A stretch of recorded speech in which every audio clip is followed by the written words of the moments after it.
Margaret Holloway sat alone in a narrow hospital waiting room, her hands folded tightly in her lap. Before we get deep into the story, do take a few minutes to subscribe to this account so you don't miss out on more beautiful stories coming up. The walls were pale, the air smelled of disinfectant, and the ticking clock above the reception desk sounded louder than it should have. Her phone vibrated softly in her hand. She hesitated before answering. It was her only daughter, Clara. Clara's voice came through calm and distant, stripped of warmth. "Mom, we are leaving the country tomorrow. I sold the coastal house and your car. We needed the money. Take care." The call ended before Margaret could respond. She stared at the dark screen in her hand, unmoving. Nearly 5 decades of motherhood, sacrifice, and unconditional love had been reduced to a single phone call that lasted less than a minute. Margaret did not cry. Instead, something unfamiliar settled in her chest, quiet, heavy, and resolute. She was 72 years old. 6 months earlier, she had buried her husband, Samuel Holloway, the man she had loved since her early 20s. Samuel had died suddenly one morning at their kitchen table, coffee still warm in his mug, the first light of day slipping through the curtains. He had smiled at her and said, "Be right back." Those were the last words she ever heard him speak. Samuel had worked as a city transit driver for more than 40 years. Margaret had taken on small jobs while raising their daughter, stretching every dollar, turning modest earnings into a stable home filled with warmth and routine. They had never been wealthy, but they had been careful, patient, and disciplined. The small coastal house Clara had sold was never about money. It was about memory. Summers spent barefoot on the sand. Birthdays celebrated on the porch. Quiet evenings listening to waves after Clara had gone to bed. It was where Samuel laughed the most. And the old car Clara had sold still carried his familiar scent, lingering in the seats long after he was gone. Clara knew what those things meant. Or at least, Margaret believed she did. As Margaret sat in the waiting room that day, a memory surfaced unexpectedly, sharp and vivid. 3 days before Samuel died, he had handed her a plain manila envelope. He told her to put it somewhere safe and to open it only when she felt ready. She had obeyed without question. In the chaos of grief, funerals, and paperwork, the envelope had slipped from her mind. That evening, Margaret returned home by bus. According to her daughter, she no longer owned a car. She moved slowly through the quiet house and went straight to her bedroom. From the bottom drawer of her dresser, she pulled out the envelope. It was still there, untouched, waiting patiently. She sat on the edge of the bed and opened it. Inside were documents, many of them. Property deeds. Bank certificates. Ownership records. And a handwritten letter from Samuel. He wrote that everything they had saved over the years, he had invested quietly and carefully.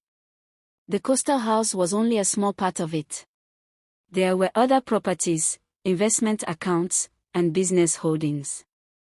The residential building where Clara and her husband lived was one of them.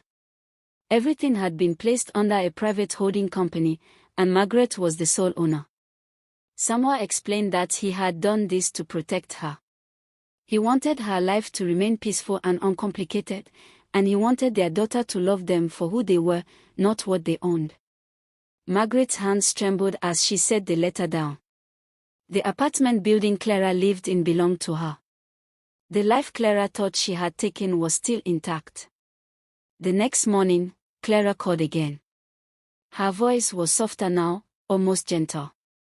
She explained that they had transferred Margaret's share of the sale, 30%. It should help her manage while they were away. Margaret thanked her calmly and wished her a safe trip. Clara believed she had left her mother with nothing. She was wrong. Margaret contacted Samuel's longtime attorney, Lawrence Reed. The sale of the coastal house had been illegal. Clara had no authority to sell it. The car had been sold under deception. The apartment complex legally belonged to Margaret. Mr. Reed suggested immediate legal action, but Margaret declined. She did not want confrontation. She wanted something deeper. Something lasting. 3 weeks later, Clara returned unexpectedly, and alone. The overseas business opportunity had never existed. Her husband, Ethan, had accumulated massive debts, many taken out in Clara's name without her knowledge. When the truth surfaced, he disappeared, leaving her behind. Within days of returning, Clara received an eviction notice from a company she did not recognize. Panicked and desperate, she called her mother. Her voice cracked as she spoke. She had nowhere to go. Margaret opened her door without hesitation. Clara moved into her childhood bedroom with only 2 suitcases. The woman who once believed money could replace loyalty now worked overnight cleaning office buildings. Margaret watched quietly as exhaustion, shame, and humility reshaped her daughter. For the first time, Clara did not ask for money. She asked for forgiveness. Weeks passed. One morning, Margaret asked Clara to accompany her to a lawyer's office. Clara expected more bad news. Instead, she was handed documents that told a different story. Evidence of fraud. Proof that her debts could be erased. Records showing the true ownership of the properties. Her hands shook as she read. She looked at her mother in disbelief and asked if she had known all along. Margaret nodded. Clara asked why she had not helped her sooner. Margaret answered calmly that rescuing her too early would have taught her nothing. Clara wept, not from self-pity, but from understanding. She did not return to her old life. She kept her job. She enrolled in training for social services. She began helping women who had been abandoned and deceived, just as she had been. And for the first time, she looked at her mother not as a safety net, but as a woman deserving of respect. Margaret never sought revenge.